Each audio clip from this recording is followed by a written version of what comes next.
کہنے لگا جی میری سفارش کر دیو، میں بھی حضور دی بارگاہ چ حاضری لوانی ہے۔ میں کہ پتر تو گھر جا کے پڑھ لے، اتنے بھی حاضری لگ جائے گی کہ 4000 بندہ چاہیے حاضری لوان لی۔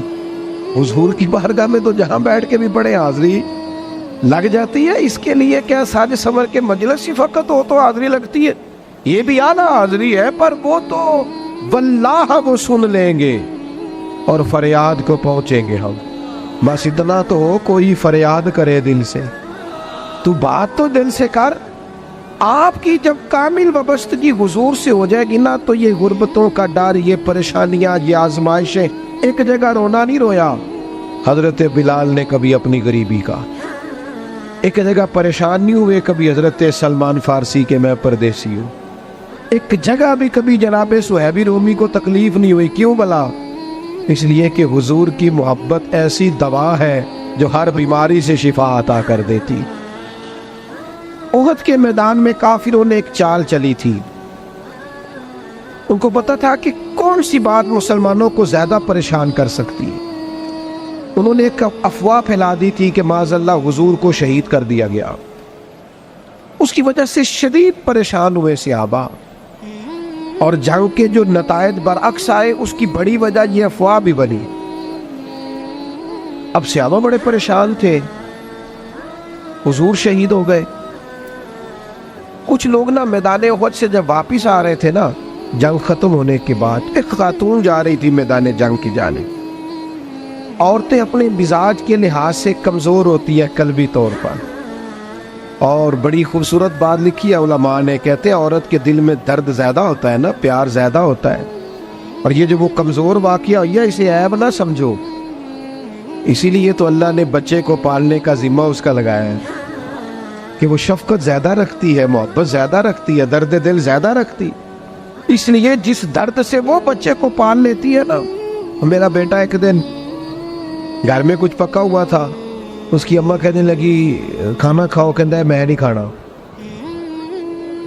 وہ دی اماں کہندی میں بڑا زور لایا، بڑی محنت کی تھی، بڑی گرمی چ پکایا، اج تے ہی کھانا پڑا ہے۔ کہنے لگا میں نہیں کھانا، میں آرام سے کھانا کھا رہا ہوں۔ اب وہ ماں بیٹا بحث کر رہے ہیں۔ تھوڑی دیر گزر گئی تو مینوں کہندی تسی کیوں نہیں بول دے؟ میں کہا مینوں پتہ ہے کنے جیتنا ہے، تھوڑی دیر بعد کھلو جو، مینوں پتہ ہے کنے جیتنا ہے۔ وہ بچہ اٹھ کے اندر چلا گیا، کہنے لگا میں نہیں کھاندا، تسی کھاؤ۔ وہ پھر 5 منٹ لگے تو وہ پکانا شروع کرتا جو بچہ کہہ رہے ہیں۔ تو میں کہا میں نے تو پتہ ہے نہ نتیجہ کی ہے، تو اس بحث میں جانے کی ضرورت ہے؟ اس لیے کہ ماں اولاد کے سامنے ہمیشہ ہی ہار جاتی ہے، وہ اولاد کے سامنے جیت سکتی وہ نہیں جیت سکتی نا۔ شفقت ایسی ہے، عورتیں مزاج کے لحاظ سے اللہ تعالیٰ نے نرمی دی ہوتی، اس کو عیب نہ جانا جائے، یہ اللہ تعالیٰ نے انہیں ودیت کی ہے چیز۔ تو خاتون جا رہی ہے میدان احد کی جانب، وہاں سے صحابہ آ رہے، تو خاتون پوچھتی ہے صحابہ سے حضور کا کیا حال ہے؟ تو ایک صحابی اپنے لہجے میں گویا کہنے لگے خبر مشکل ہے، پر تجھے سنانی بھی ضروری ہے، اس جنگ میں تیرے بھائی کا انتقال ہو گیا ہے۔ بہن کے لیے اس سے بڑی بھی کوئی خبر ہوگی کہ بھائی کا انتقال ہو گیا؟ وہ خاتون نے یہ خبر سنی، اِنَّا لِلَّهِ وَإِنَّا إِلَيْهِ رَاجِعُونَ پڑھا، آگے گزر گئی، اگلے صحابی سے جا کے پوچھتی ہے حضور کا کیا حال ہے، اور بے چین ہے، دوڑی جا رہی۔ یہ میری بات کو سمجھے آپ، کسی ایک جگہ جب آپ کی محبت کا غلبہ ہوتا ہے تو پھر بعض غم لگتے ہی نہیں، آپ کی کیفیت ہی اور ہوتی ہے زندگی گزارنے میں۔ آگے بڑھی، ایک اور صحابی ملے، ان سے پوچھتی ہے حضور کا کیا حال ہے، تو کہنے لگے میرے پاس تیرے لیے ایک بڑی سخت خبر ہے، تیرے شوہر کا انتقال ہو گیا۔ اس نے تھوڑی دیر کے لیے خاموشی اختیار کی، اللہ کی رضا پہ راضی رہنے کے کلمات ادا کی اور آگے بڑھی۔